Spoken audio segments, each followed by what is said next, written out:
ರವಿಯನ್ನ ಕರೆದೊಯ್ದಿದ್ದು ಎಲ್ಲಿಗೆ? ಟಿವಿ5ಗೆ ಎಂಎಲ್ಸಿ ಕೇಶವ್ ಪ್ರಸಾದ್ ಸ್ಫೋಟಕ ಸ್ಟೇಟ್ಮೆಂಟ್ ಕೊಟ್ಟಿದ್ದಾರೆ. ಸಿಟಿ ರವಿ ಜೊತೆಗೆ ಇದ್ದ ಎಂಎಲ್ಸಿ ಕೇಶವ್ ಪ್ರಸಾದ್ ಲೋಕಾಪುರ ಯಾದವಾಡ್ ನಡುವೆ ನನ್ನ ಇಳಿಸಿಬಿಟ್ರು. ಎಸ್ಪಿ ಸೂಚನೆ ಮೇರೆಗೆ ನನ್ನ ಮತ್ತು ರವಿಯನ್ನ ಪ್ರತ್ಯೇಕಗೊಳಿಸಿದ್ರು. ಬೆಳಗಾವಿ, ಬಾಗಲಕೋಟೆ, ವಿಜಯಪುರ ಸುತ್ತಾಡಿಸಿದ್ದಾರೆ.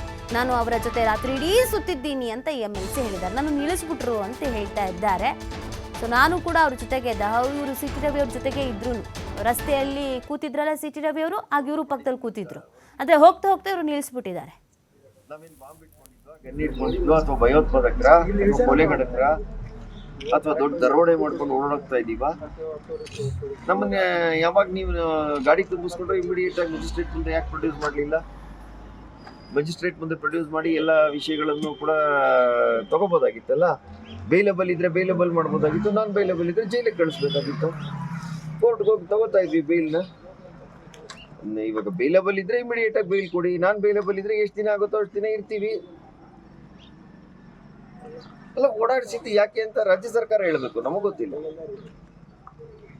ರಾಜ್ಯ ಸರ್ಕಾರ ಈ ರೀತಿ ಜನಪ್ರತಿನಿಧಿಗಳನ್ನ ನಿರಂತರವಾಗಿ ಓಡಾಡಿಸಿದ್ದು ಯಾಕೆ? ಕಾರಣ ಏನು? ಇದರಿಂದ ಏನಿತ್ತು? ರಾಜ್ಯ ಸರ್ಕಾರದ ಆಲೋಚನೆ ಏನಿತ್ತು? ಅದು ಯಾವ್ದೋ ರಿಮೋಟ್ ಜಾಗಗಳಿಗೆಲ್ಲ ಕರ್ಕೊಂಡು ಹೋಗೋದು, ಪಾರೆಗಳಿಗೆ ಕರ್ಕೊಂಡು ಹೋಗೋದು ಅಂದ್ರೆ ಎನ್ಕೌಂಟರ್ ಮಾಡಕ್ ತಾನೆ. ಎನ್ಕೌಂಟರ್ ಮಾಡ್ಬಿಡ್ಲಿ.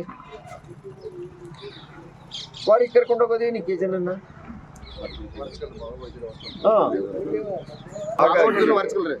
ಇದು ಅಪರಾಧ ಮತ್ತೆ ತುಂಬಾ ತೀವ್ರವಾದ ಘಟನೆ. ಇದು ಎನ್ಕೌಂಟರ್ ಮಾಡಕ್ ಸ್ಟೇಟ್ ಸರ್ಕಾರ, ರಾಜ್ಯ ಸರ್ಕಾರ ಹೇಳಿತ್ತು, ನಾವ್ ಎನ್ಕೌಂಟರ್ ಮಾಡಿದೀವಿ ಅಂತ ವರದಿ ಕೊಟ್ರಿ ಅಂತ ಹೇಳಿ.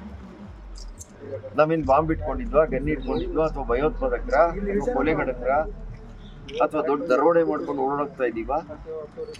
ನಮ್ಮನ್ನ ಯಾವಾಗ ನೀವು ಗಾಡಿ ತುಂಬಿಸ್ಕೊಂಡ್ರೆ ಇಮಿಡಿಯೇಟ್ ಆಗಿ ಮ್ಯಾಜಿಸ್ಟ್ರೇಟ್ ಮುಂದೆ ಯಾಕೆ ಪ್ರೊಡ್ಯೂಸ್